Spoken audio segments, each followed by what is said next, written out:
제가 키민이라는 제목으로 설교를 한 적이 있습니다. 안디옥 교회 담임 목사님이셨던 바나바 키민 역할을 함께 나눈 적이 있는데요.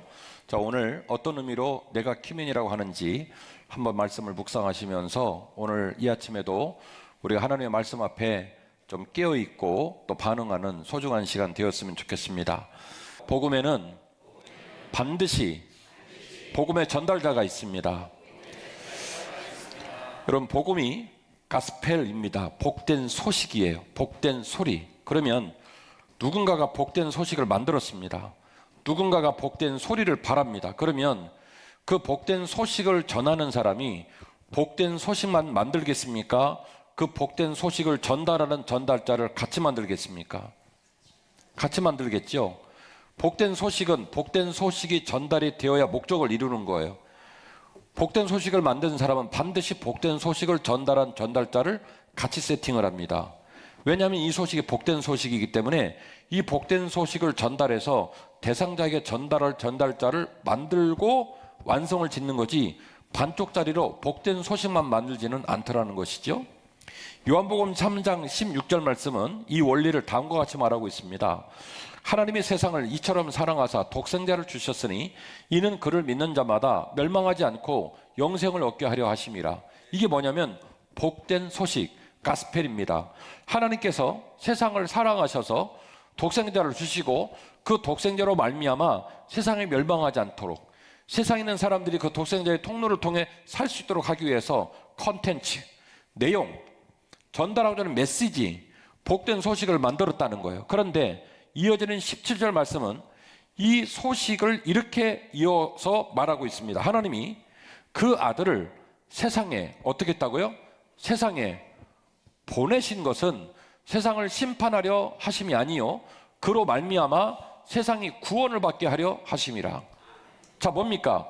요한복음 3장 16절과 17절 말씀 보니까 이 말씀은 보통 목사님들이 복음에 대한 내용을 이야기하는 본문으로 많이 인용을 하는데, 요한복음 3장 16절과 17절 말씀을 가만히 깊이 좀 들여다보니 사실은 내용이 두 가지예요. 하나는 복된 소식을 기술하였고, 또 하나는 그 복된 소식을 전달하는 전달자가 있더라는 거예요. 그게 누구냐면 예수 그리스도이십니다. 그래서 하나님은요, 그 복된 소식을 받아야 할 사람에게, 그 복된 소식에 노출되고 그 복된 소식에 반응해야 할 사람에게 아들을 어떻게 했다고 말씀하시면, 아들을 어떻게 했다고요?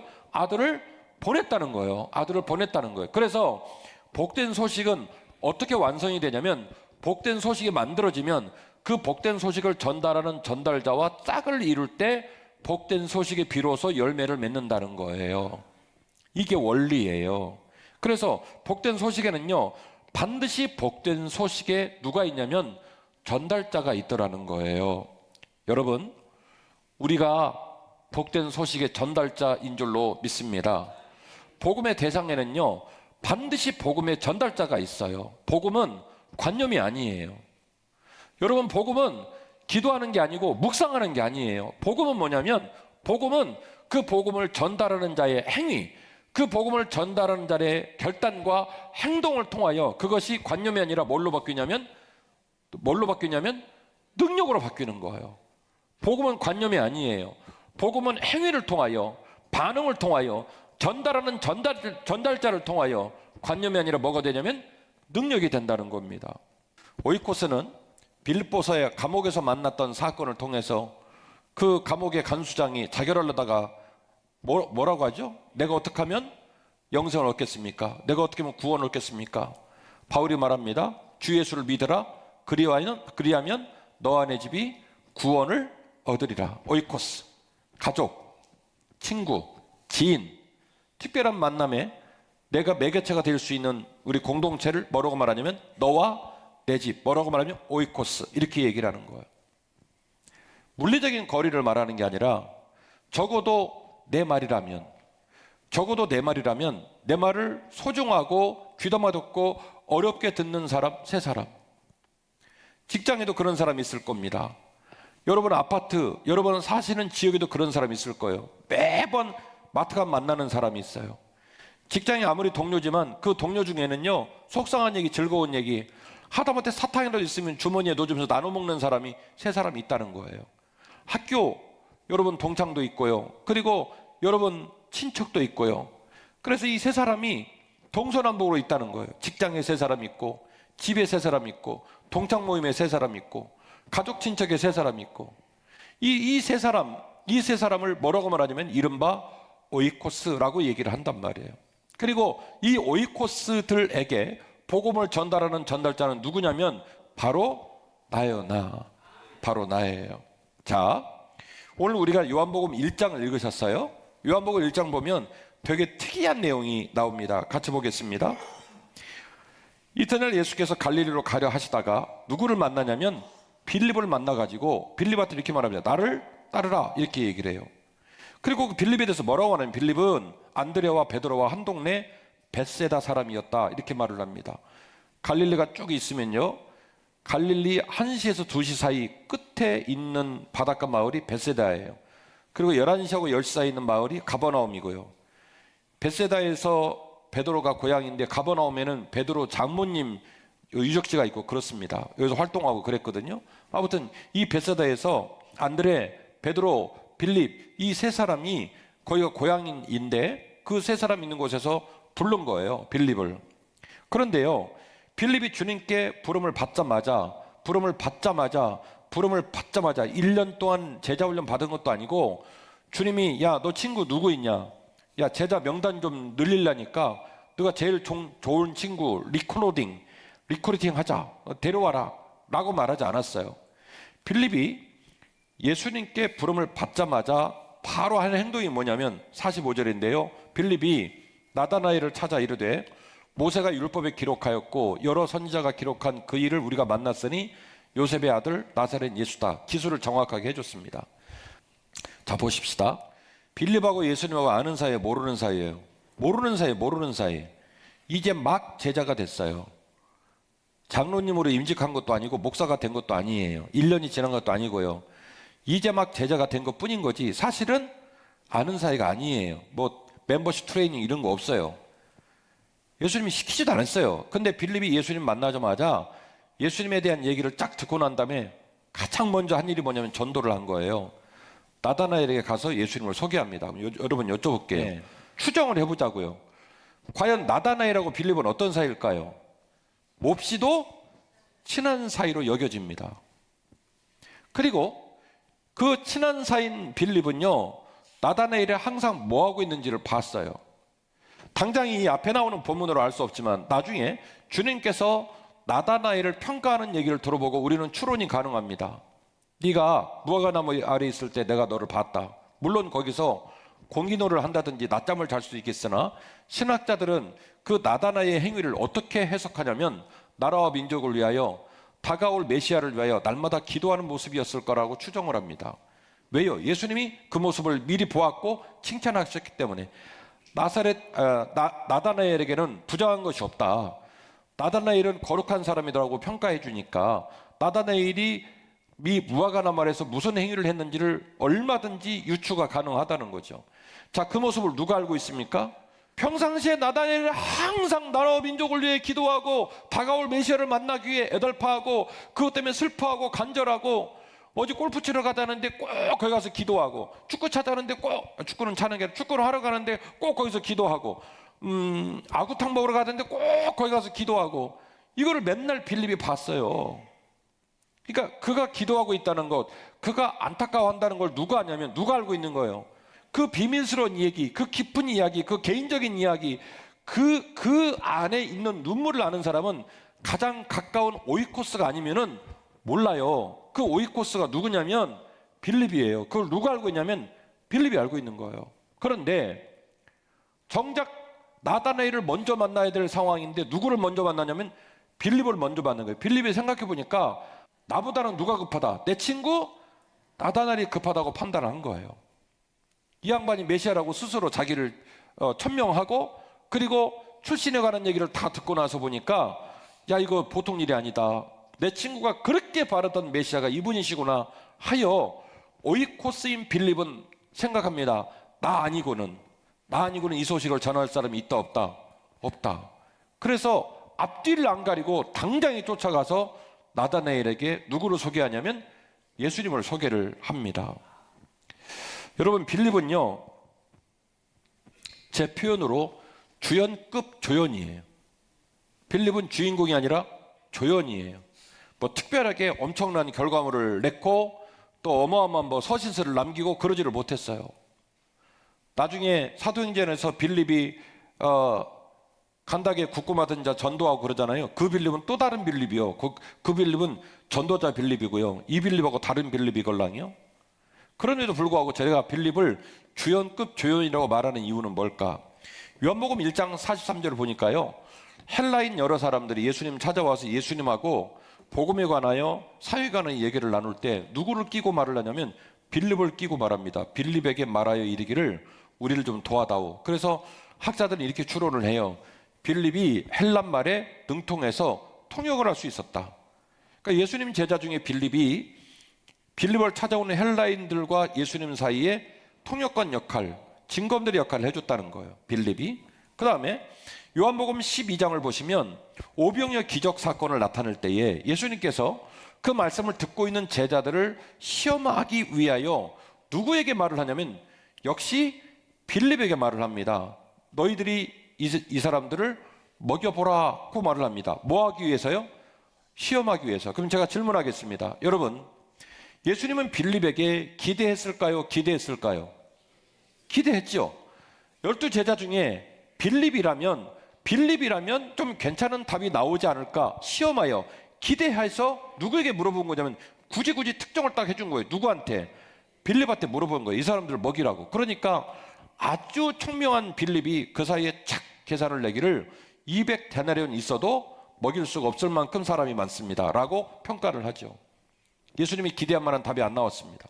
그러나 분명한 건 예수님의 시야에, 예수님의 마음에 항상 빌립은 어떤 대상이냐면 기대의 대상이었다는 건 분명합니다. 그래서 제가 주연급 조연이라고 이 얘기를 한 거죠. 왜 주님은 빌립을 기대했을까? 뭐 여러 가지 얘기를 할 수 있겠습니다만 저는 오늘 나다나엘을 전도한 사건을 굉장히 중요한 사건으로 생각을 하는 거예요. 46절입니다. 나다나엘이 이르되 나사렛에서 무슨 선한 것이 날 수 있느냐? 빌립이 와서 보라. 이렇게 얘기를 합니다. 저 보세요. 자, 오늘 띄워놓으세요. 46절. 나다나엘은 원래 영성 있는 사람이에요. 원래 기도 많이 하는 사람이에요. 원래 보통 리더가 아니에요. 실제로 나다나엘은 나중에도 예수님 제자가 돼서 활동을 잘합니다. 자, 그럼 거물급을 나다나엘을 전도를 하는 상황인데요. 말빨로 빌립은 나다나엘을 이길 길이 있다 없다? 말빨로, 논리로, 합리성으로 이길 길이 있다 없다? 없어요. 빌립은 나다나엘을 사랑해가지고 나다나엘한테 주님을 소개했습니다. 근데 그 소개를 쫙 브리핑을 듣더니 나다나엘이 그냥 폄하합니다. 야, 뭔 방구 같은 소리야. 나사렛에서 무슨 선한 것이 날 수 있니? 라고 딱 평가합니다. 자, 이 문장으로 보면 더 이상 빌립하고 나다나엘하고 계속 대화를 이어갈 수 있나요? 없나요? 없어요. 완패. 논리로는 진 거예요. 게임 끝난 거예요. 할 말 없어요. 근데 놀라운 이야기를 이어갑니다. 빌립이. 제가 풀어서 말할게요. 됐고 일단 와서 봐. 내가 말이 짧어. 내가 니하고는 논리적으로는 붙어갖고 설명을 할 수가 없어. 너 잘난 줄 알아. 네 생각이 깊은 줄 알아. 네 영성이 깊은 줄 알아. 그러나 한번 와서 봐. 와서 봐. 그러면 내가 말하지 못하는 것, 내가 전달하지 못하는 것, 내가 만난 주님이 반드시 너한테 전달해 둘 거니까 시끄러운 소리 하지 말고 됐고 와서 봐. 이렇게 얘기를 한 거예요. 자, 누가 이겼어요? 말빨로는 이길 길이 없는데, 논리로는 이길 길이 없는데 결과론적으로 빌립이 이겼나요? 나다나엘이 이겼나요? 빌립이 이겼죠. 빌립이 어떻게 이겼어요? 주먹으로 두들겨 팼나요? 100만 원 줬나요? 어떻게 빌립이 이겼습니까? 뜬금없이. 맞는 얘기예요.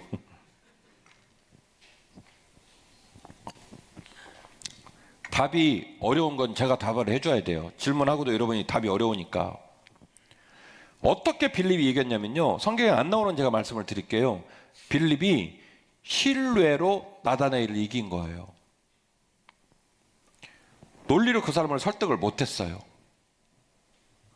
합리적 추론으로 내가 거기를 갈 이유가 없어요. 근데 오늘 본문의 말씀 보면 나다나엘 그 얘기를 듣고 예수님께로 갑니다. 웃기죠? 왜 그랬을까? 두들겨 맞아서 갔습니까? 일당 100만 원 받고 갔습니까? 왜 갔죠? 빌립을 신뢰해서 간 거예요. 나사렛에서 사는 건 알 수 없다. 이미 결판 지었어요.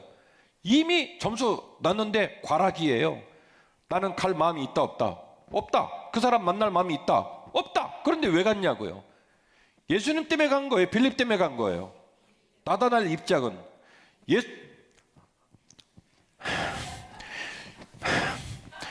예수님 때문에 간 거예요? 빌립 때문에 간 거예요?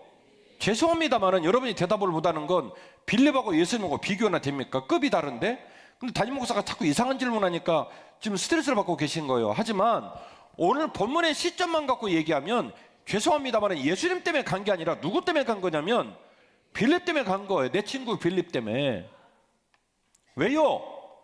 빌립은 그동안 나랑 고생 개고생 같이 다 했거든요. 우리 집 이사 갈 때 이삿짐 다 날라주고요. 내가 코로나 걸려서 죽을 뻔했을 때 날마다 본죽 사다가 문고리 걸어준 친구거든요. 다른 사람 말은 안 들어도 내 친구 말은 내가 함부로 여기면 안 되거든요. 그게 누구냐면 오이코스예요. 그 사람 말은 들어요. 여러분 전도하라면 뭐라고 합니까? 목사님 전도가 안 돼요. 세상 사람이 기독교를 개독교라고 그런다요. 하나님 교회 가면 맨날 돈 뜯어서 안 간대요. 여러분 제가 돈 떴습니까?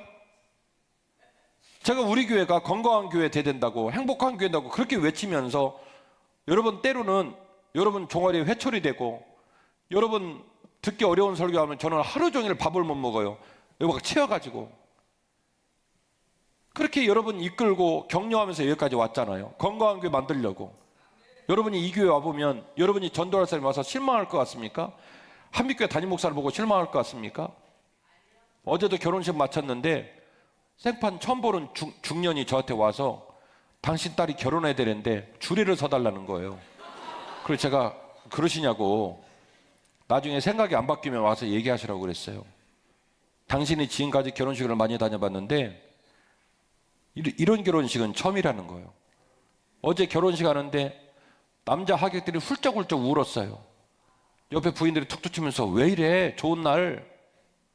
남자들이 그렇게 울더라고요. 양같이 부모님께 인사하면서 제가 나눴던 덕담과 주례가 이어지면서 인생이 뭐냐, 인생은 무겁다. 생각해보면 빌립과 나다나엘의 관계처럼 우리의 삶의 자리에 랭킹 3위에 들어가는 사람이 꼭 있다는 거예요. 그 사람은 누구밖에 전도를 못하냐면, 죄송하면 그 사람은 누구밖에 전도를 못하냐면 나밖에 전도를 못하는 거예요. 우리 교회 좀 어떤 집사님 연락이 안 돼요. 기관이 찾아가고 여러분이 전화한다는데 여러분이 전화를 안 받는데, 근데 제 전화는 따박따박 받아. 그러면 그분 끌고 나올 사람은 누구예요? 나예요? 네, 맞아요. 그런 관계를 맺어보면 딱 관계가 정리되는 거예요. 그 사람 오이코스는 누구냐면 김진호 목사란 말이에요. 셀장한테, 기관장한테, 장로님, 권사님한테 어떤 섭섭한 마음을 갖고 있는지 모르겠지만 목사님 전화를 받겠다는 거지. 그러면 그 사람 데리고 나오는 사람은 누구밖에 없냐면 저밖에 없는 거예요. 여러분 가슴 속에 비록 일주일이 남았다지만은 여러분 가슴 속에 떠오르게 하시는 세 분의 오이코스 전도 대상자가 좀 떠오를 거예요. 10년이 넘는 세월 여러분의 얼굴을 지켜보면서 제가 오늘 자꾸 얼굴을 들으려고 말씀을 드렸는데, 우리 교회 행복과 우리 교회 소망은 소박한 거예요. 우리 장로님들이 저를 따르고 우리 교회 책임지려고 몸부림치면서 얼마나 애쓰는지 몰라요. 우리 장로님들도 눈물 나지만 저도 눈물 나고. 솔직히 우리 교회가 불행할 거냐 행복할 거냐 결정이 한 100억 정도 있어야 판결이 납니까? 아무것도 아니에요. 마음을 어떻게 먹느냐에 따라 달라요. 우리 교회 예배당이 뭐 어마어마한 예배당이냐고요. 우리 교회 교육기관 아이들을 섬기는 일이 그렇게 어렵냐고요. 어느 교회 담임 목사가 맨날 젤리 들고, 제가 젤리 한 번 시킬 때마다 8박스씩 시킵니다. 여러분은 맨날 따박따박 받아먹죠. 그 돈도 겁나 나가요. 어떤 교회 담임 목사가 젤리 들고 다니면서 다 하이파이브하고 나눠주고 그리고 격려합니까? 잘해보자고 이 난리를 치고 있는 중인데 구경하지 마세요. 제발 구경하지 마세요. 여러분이 여러분 사업장 지키려고 난리를 치니까 경기가 어려워도 여러분 사업장이 지금 버티고 있는 거예요. 자식들이 그렇게 여러분 속을 새기고 집이 절단날 뻔해도 아버지와 어머니가 자식 때문에 울고 가정을 지키려고 난리를 치니까 그 가정이 지켜지는 거예요. 우리 교회는 이 교회가 돼서는 안 돼요. 우리 교회는 구경하는 사람들만 있다가는 우리 교회 미래 없습니다.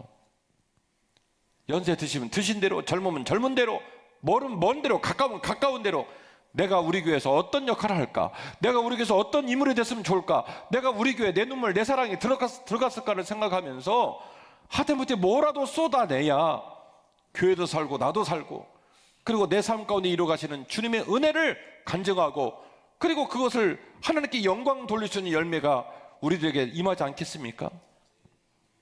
빌립은 주연급 조연입니다. 어떻게 보면 바나바나 바울처럼 멋지게 쓰임 받을 수 없었지만은 그러나 항상 주님은 빌립을 볼 때마다 뭐 하고 계셨어요? 주님은 빌립을 볼 때마다 뭐 하셨어요? 기대하셨어요. 기대.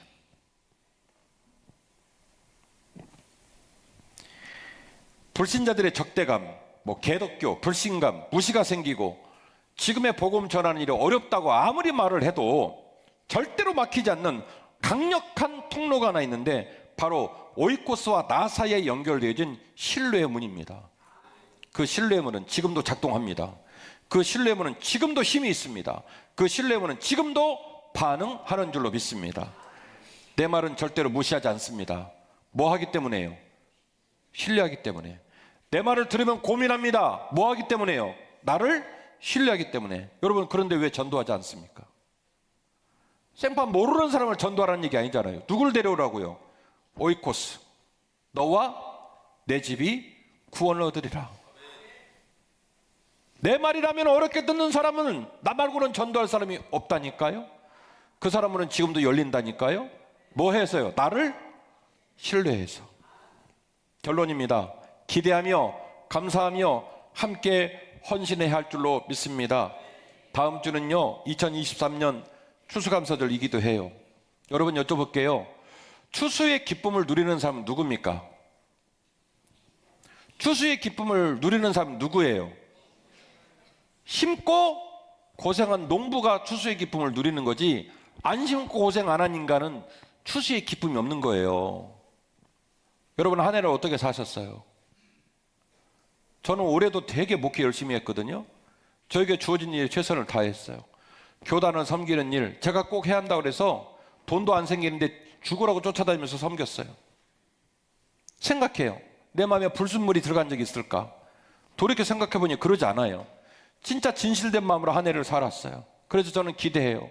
하나님, 추수감사절이 돌아오는데 저로 하여금 추수감사할 만한 거듭의 복과 은혜가 있게 하여 주옵소서. 하나님이 내가 하나님을 사랑하고 최선을 다했더니 하나님도 나를 사랑한다는 간증이 내게 있게 하여 주옵소서. 저 그렇게 기도하면서 추수감사절을 준비하고 있습니다. 기도하면 열립니다. 기도하면 됩니다. 뜻이 있는 곳에 길이 있습니다. 뜻을 정하세요. 작정하세요. 이따 여러분 작정하는데 고개 푹 숙이고 모른 척하고 빨리 좀 지나가라 그러지 말고 오늘 말씀 드리면 하나님이 떠오르신 오이코스가 있단 말이에요. 그분 이름을 적으세요. 그리고 기도하세요. 내일부터 특세 시작하잖아요. 새벽에 기도하고, 하나님, 우리 목사님 말씀 듣고 제가 가슴이 뜨거워졌는데, 가슴이 민망한데 저 구경하는 사람이 아니라 저도 주인공 중에 한 사람 되고 싶어요. 하나님 저를 도와주세요. 작정하고 기도하고 그렇게 일주일 뚜벅뚜벅 걸어가십시다. 그 다음 주에 당당하게 전도 대상자 모셔서 함께 예배하십시다.